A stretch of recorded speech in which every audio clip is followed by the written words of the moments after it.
राज्य का अपकृत दायित्व।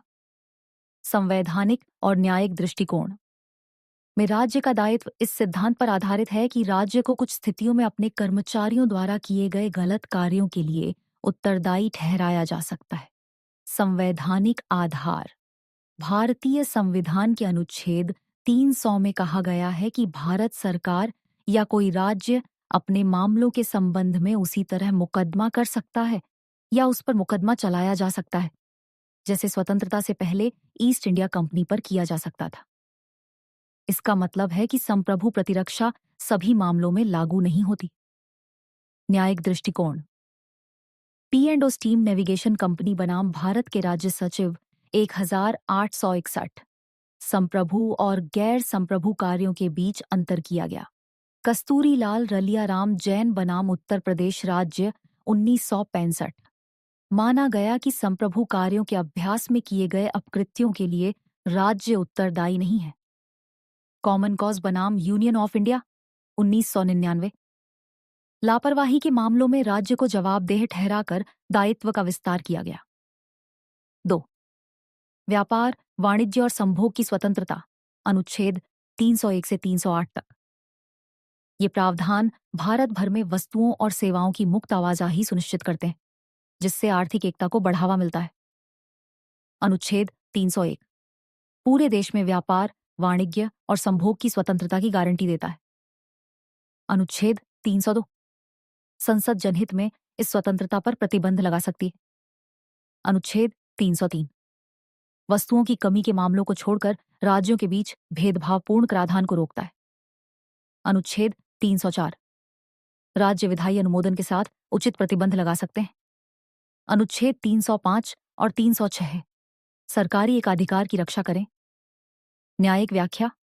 अतिवारी टी कंपनी लिमिटेड बनाम असम राज्य 1961 में यह माना गया कि व्यापार प्रतिबंध उचित होने चाहिए और मनमाने नहीं होने चाहिए। 3. संसदीय विशेषाधिकार। संसदीय विशेषाधिकार विधायकों को स्वतंत्र रूप से कार्य करने के लिए विशेष अधिकार प्रदान करते हैं। संवैधानिक आधार अनुच्छेद 105 संसद और 194 राज्य विधानमंडल। विशेषाधिकारों में शामिल हैं संसद में बोलने की स्वतंत्रता, सदन में दिए गए बयानों के लिए कानूनी कार्यवाही से उन्मुक्ति, विधानसभा सत्रों के दौरान गिरफ्तारी से छूट, अपनी कार्यवाही को स्वयं विनियमित करने का अधिकार। न्यायिक दृष्टिकोण। केशव सिंह के मामले 1965 में सर्वोच्च न्यायालय ने माना कि न्यायालयों के पास संसदीय विशेषाधिकारों के तहत दावा किए जाने पर भी मौलिक अधिकारों के उल्लंघन की समीक्षा करने का अधिकार है। 4. संसदीय बनाम राष्ट्रपति शासन प्रणाली दोनों प्रणालियों की तुलना। न्यायिक दृष्टिकोण। केशवानंद भारतीय बनाम केरल राज्य 1977 में सर्वोच्च न्यायालय ने फैसला सुनाया कि संसदीय प्रणाली संविधान की मूल संरचना का हिस्सा है और इसे संशोधनों के माध्यम से नहीं बदला जा सकता है। 5. भारतीय संविधान में आपातकालीन प्रावधान। ये प्रावधान अनुच्छेद 352 से 360 तक राज्य को संकटों से निपटने में सक्षम बनाते हैं। राष्ट्रीय आपातकाल अनुच्छेद 352 युद्ध, बाहरी आक्रमण या सशस्त्र विद्रोह के कारण घोषित किया गया। उदाहरण 1775 का आपातकाल, राज्य आपातकाल अनुच्छेद 356 तब लगाया जाता है जब राज्य का शासन संविधान के अनुसार नहीं चल पाता। उदाहरण राष्ट्रपति शासन के तहत राज्य सरकारों को बर्खास्त करना। वित्तीय आपातकाल अनुच्छेद 360 वित्तीय अस्थिरता की स्थिति में घोषित किया जाता है, अब तक कभी इस्तेमाल नहीं किया गया। न्यायिक सुरक्षा उपाय एसआर संविधान का संशोधन अनुच्छेद 368 अनुच्छेद 368 संवैधानिक संशोधनों की प्रक्रिया प्रदान करता है।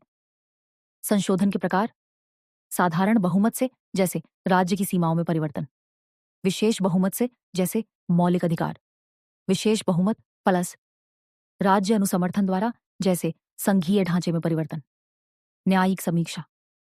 शंकरी प्रसाद बनाम भारत संघ 1971 माना गया कि संसद मौलिक अधिकारों में संशोधन कर सकती है। केशवानंद भारती केस 1973 मूल संरचना सिद्धांत पेश किया गया। जिसमें यह निर्णय दिया गया कि संविधान के कुछ मौलिक पहलुओं में बदलाव नहीं किया जा सकता।